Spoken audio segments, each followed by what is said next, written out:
Good morning, Columbia. Today is Wednesday, October 7th. A race to repair. Crews work into the night at the Columbia Canal to save the city's water. Plus, crews work to stabilize the Beaver Dam, but residents remain at risk. What officials are saying you can do to keep your family safe. And pulling the Midlands out of floodwaters. What you can do as the Midlands continues to recover. Good Morning Columbia starts right now. From ABC Columbia News, live from Main and Gervais, this is Good Morning Columbia. Thank you so much for joining us this morning. I'm Christy Vaughn. And I'm Rochelle Dean. We are live from Main and Gervais, and your time right now is 6:32. And we've got a lot of breaking news coming into the Good Morning Columbia newsroom. We're going to get you up to date on that in just a minute. And right now we do, of course, want to check in on the status of our weather conditions. That's right. We were able to see a little bit of sunshine yesterday, and we are keeping our fingers crossed that it will be much of the same here today. Let's turn things over to meteorologist Jonathan Kennedy with a look at what we can expect today. Good morning, Jonathan. Good morning. And good morning, Rochelle. Good morning, Christy. As you are going to be waking up this morning, a nice dry start once again for us today. 54 degrees, clear skies, winds are calm, a nice quiet setup, and that is exactly what we need. We need the weather continue to be nice and dry for us, and it looks like it will follow suit at least through the next couple of days. Satellite and radar nice and quiet this morning. Just a few clouds streaming to our north, but nothing to worry about here. Certainly no rain in the forecast today. Temperatures in the low to mid 50s. Did see a few 40s. Windsboro was down to 48 a little bit ago, last time we checked in, but they're up to 50 right now. Most areas around 5 to 7 degrees cooler, so those clear skies really having an effect. The lack of cloud cover allowing us to cool down a little more so than we have seen the last couple of days. Satellite and radar nice and quiet. Even on the larger scale, which is great news. Just some clouds in North Carolina, nothing for us here in South Carolina or Georgia or Alabama. That's where our weather's coming from today. Moving in from the west, dry air, high pressure, 55 this morning as you head out the door, 73 around lunchtime, and around 80 degrees later on today. So a lot of sunshine in the forecast for us today, and it's certainly a lot of other things going on. But one thing we do not have to worry about is the weather. Christine Rochelle. All right, thank you, Jonathan. And while we're looking ahead to the nice weather, the threat from this weekend's heavy rain and flooding still very real. The concern this morning is over the city's water. That's right. The city has been monitoring this over the night, and that's where we find our Jennifer Reddy, who is live there from the Columbia Canal. Good morning, Jennifer. Christy and Rochelle, crews are continuing to work here at the Columbia Canal to fix that breach that is threatening the intake valve of the city's water system. If you look behind me, you can see crews. It's a little bit dark, but you can still see near the Jarvis-Clapman Bridge, you can see crews right behind it with shedding light on the situation. But in front is where a lot of the work is happening. To the right, they are right now piling up some rocks, but across from that is where the breach actually happened early Monday morning. Officials say what they're doing is they're trying to sink a barge so that they can place rocks and bags of sand on top of it to hopefully close this breach as soon as possible. Now, the repair is so crucial to do this in an urgent and timely manner because they're trying to maintain that level in the canal to continue intake at the water plant. City officials say they serve about 375 residents, and if for some reason closing this breach were to be unsuccessful, they'd only have enough water for about 1 day's worth. Now, this process started early yesterday, and it's continuing on throughout the night and into today. They hope to have this done as soon as possible. Now, if you remember, thousands of people have been without water here in the Columbia area, and several people are still under boil watch advisories. They are reminding you to continue boiling your water until further notice. Crews will continue to be out here today. The National Guard has been here as well the past 2 days. Last night, they were using helicopters to drop sandbags. There are about 750 sandbags being used in this process behind me. We will continue to be here throughout the morning and throughout the day to keep you updated on the progress. Jennifer Reddy, ABC Columbia News, back to you guys. All right, thank you, Jennifer, for that update. And again, just a reminder, Jarvis-Clapman Boulevard, as Jennifer mentioned, heading into Columbia is shut down because of the work that is happening there. And there's work happening all across Midlands dams and waterways. Because of all the flooding, these areas have been compromised. Where Jennifer is at the Columbia Canal, crews there say it is imperative that the breach threatening the canal is cut off and that problems with the primary intake for the Valve City water system is solved. That's right. About 200 worked into the night trying to sink a barge before they placed weights on top to try to close the breach. The break is allowing water to run back into the Congaree River.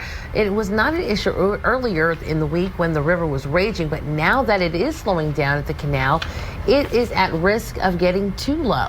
And officials say it's imperative to maintain a level in that canal to be able to continue the intake at the city water's plant. The eastbound lanes of the Jarvis-Clapman Bridge will be closed for the entire day as crews work to repair that canal. Well, we do have breaking news this morning that we've been following. We've been trying to get you updates before we go on air so that we are very clear with the information we're giving you. Right now, a water rescue currently underway in the 2100 block of Congaree Road. That is in Eastover. South Carolina Highway Patrol says a truck is submerged there. They believe the truck had 5 people inside.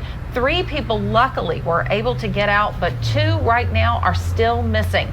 Officials with Richland County say the vehicle went around a barricade blocking the road.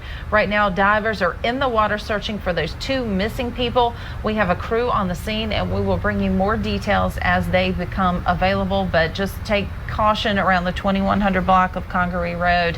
Also new this morning, local law enforcement coming off a tense night over at the dam on Beaver Road. According to officials, the Beaver Dam was at risk of failing last night, prompting voluntary evacuations in the Wildwood community.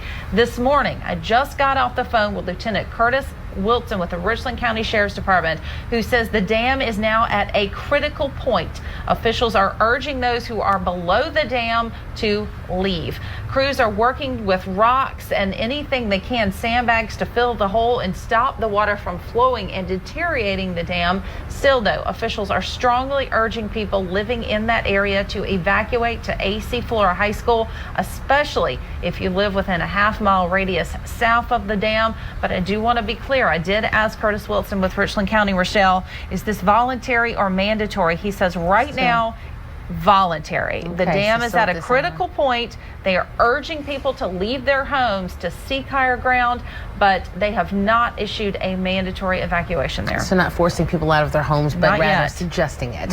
A reminder, tens of thousands of you still under a boil water advisory this morning. Not only that, so many of our neighbors don't have any water at all. Well, the city of Columbia, Sumter, both in the city and county of Chapin, Batesburg, Leesville, Fredericksburg, and Hollow Tree Court remained under a boil water advisory as well. Advisories for West Columbia and Springdale and the city of Casey, however, have been lifted. But if you are in one of the areas we listed before and you are under that boil water advisory, you're asked to boil your water for at least 2 minutes prior to drinking or cooking with it.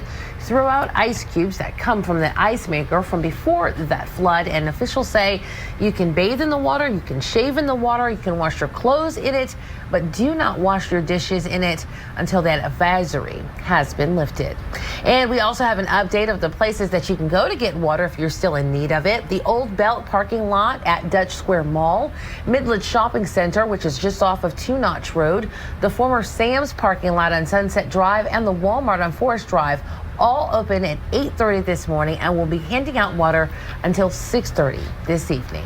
And, you know, we were out at a few of those distribution centers yesterday, and the amount of people that were still in need was just amazing. I know at one location they were getting more donations of water, and then they had people in need, and then all of a sudden it started to pick up. Lines wrapped around Lower Richland High School. A lot of cars coming to the convention center where there was another distribution center. So a need still out there this morning. That's right. Well, coming up next, we will have the very latest out of Richland County from Beaver Dam, and we will check back in with our crews at the Columbia Canal, live from Manager Bay. And right now, clear and cool, temperatures in the low 50s. Expect a lot of sunshine and highs near 80 this afternoon. I'll have more forecast details next. Stay with us. We'll be right back in just a few minutes.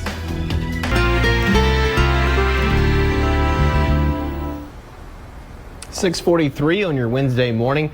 Lots of sunshine in the forecast today. We'll see obviously the sunrise in another 45 minutes or so. Still a good ways to go. Obviously this time of the year we have to wait a little bit longer for the sun to come up, but expect a lot of sunshine throughout the day today. Mid-50s as you head out, 73 by lunchtime, and 80 degrees later this afternoon. I know a lot of you are likely heading back to work today after kind of picking up and kind of cleaning up the last couple of days. There's still a lot of things going on, but luckily, with more people on the roads and we start to dry out a little bit, still urging people to be safe, but at least we don't have to worry about the weather today. No, thank goodness. And although we're not having to worry about the weather as it is currently, there are still a lot of issues that we are dealing with around the Midlands and across the state due to the flooding. Among those, road closures, dam breaches. We're at the Columbia Canal this morning live, our Jennifer Reddy. And another question, although Williams-Brice Stadium is intact, will football happen this weekend? Is the game on for Saturday? Yeah, and USC saying it's not 100% sure. There are three options when it comes to Saturday's game: playing at LSU, heading to Charlotte to play at Bank of America Stadium or the Panther Stadium, or playing at the Georgia Dome. What has happened here in the state of South Carolina and the city of Columbia is not, football is not nearly as important or important at all when you think about it in that perspective. And they said the officials say the decision should come by tonight. So obviously, people would need some heads up. We have to allocate a lot of resources just to get the game going. Yes. It's not just paint the field, get the lines going, get the referees in. There's a lot of people obviously traveling roadways that could be. We're not real sure about the integrity of some of the roads, and that's obviously a lot of traffic sitting on those roads for an extended period of time. So you're right. There's a lot of things that go into that. The drinking water situation. There's no water right now currently in the city. But there is not water on the field. I have friends that work for the team. The field is fine. That is not the issue. It's everything else that goes into the game day to get 90,000 people there and upwards of 200,000 around the stadium. And I think Ray Tanner said it best. It's just a game. It's football. Right now we are dealing with a life and death situation here in the state of South Carolina. So we'll continue to update you on USC, and we'll continue to update you on news out of each of the counties here when we return live from Main and Gervais.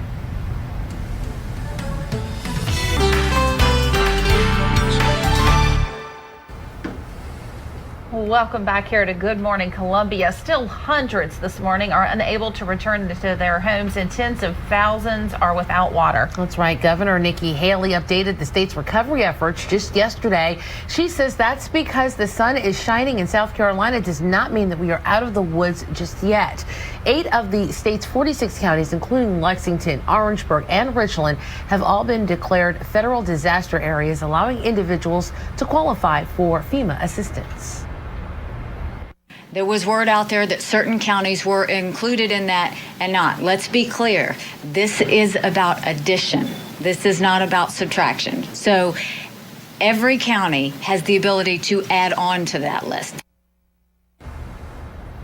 And FEMA is encouraging anyone who has been affected by the floods to register for that assistance, regardless of the county they live in. To register or for more information, you can log on to FEMA's disasterassistance.gov or contact FEMA at 1-800-FEMA. And Harvest Hope Food Bank is having a drive-through emergency food pantry service today to help all of those folks who have been displaced, who are without water. It's going to take place at the Shop Road location from 9 this morning to 3, and at the Lexington location from 10 this morning to 3. Harvest Hope says monetary donations are greatly needed. They need non-perishable items like canned fruits and vegetables, and due to safety regulations, baby food can only be purchased by Harvest Hope.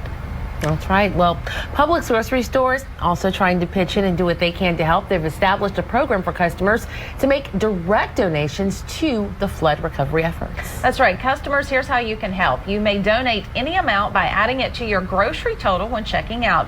Donations do go to the American Red Cross Disaster Relief Fund. The program at Publix will continue for a few weeks based on customer response.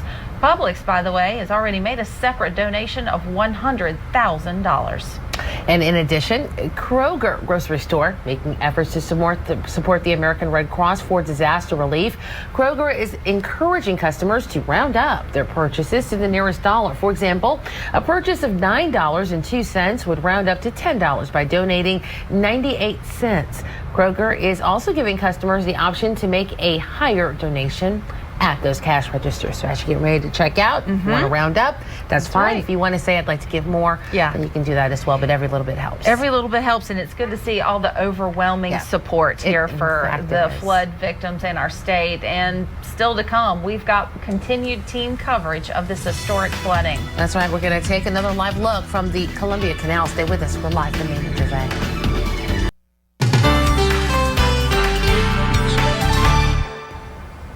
Well, welcome back here to Good Morning Columbia. Today was supposed to be a big day for the Columbia Fireflies, a steel topping out celebration for the baseball team. Instead, they're using this day to help the community heal. That's right. Today, the Fireflies will begin taking donations of canned food, baby care items, and personal care items at the retail donation in the Vista. This will be a drop-off point for donations to go toward the United Way of the Midlands. You can drop off your donations today until Saturday from 9 in the morning until 6 in the evening, and again on Sunday from noon until 6. Now they plan to announce a new date for the topping off ceremony at a later date. And the Riverbank Zoo and Garden is also hoping to lift the spirit of Midlands residents. The zoo is reopening today and is opening its gates to all Richland and Lexington County residents for free. That deal runs today until Friday. What a nice thing to do. Really it is. Wow. Yeah, it really is. How great. I mean, the place is above that water level and was not damaged or involved at all. And so what a nice way to lift the spirits of some people who've been dealing with such tragic stuff the past few days. Well, we've got more team coverage on the historic flooding coming up next. That's right. We're going to have the latest as the Beaver Dam reaches a critical point. Stay with us. We're live from Manager Bay.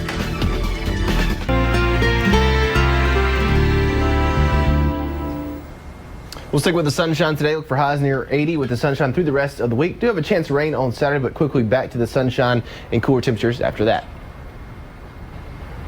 All right, thank you, Jonathan. Well, we're continuing to follow breaking news this morning. Local law enforcement coming off a tense night and morning right now off of Beaver Dam in the Beaver Dam area. According to officials, the Beaver Dam was at risk of failing last night, prompting voluntary evacuations in the Wildwood community.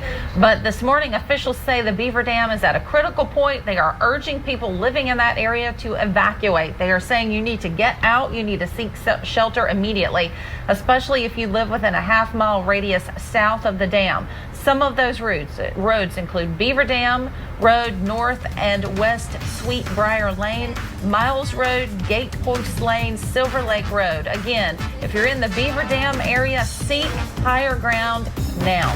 Good Morning America's next.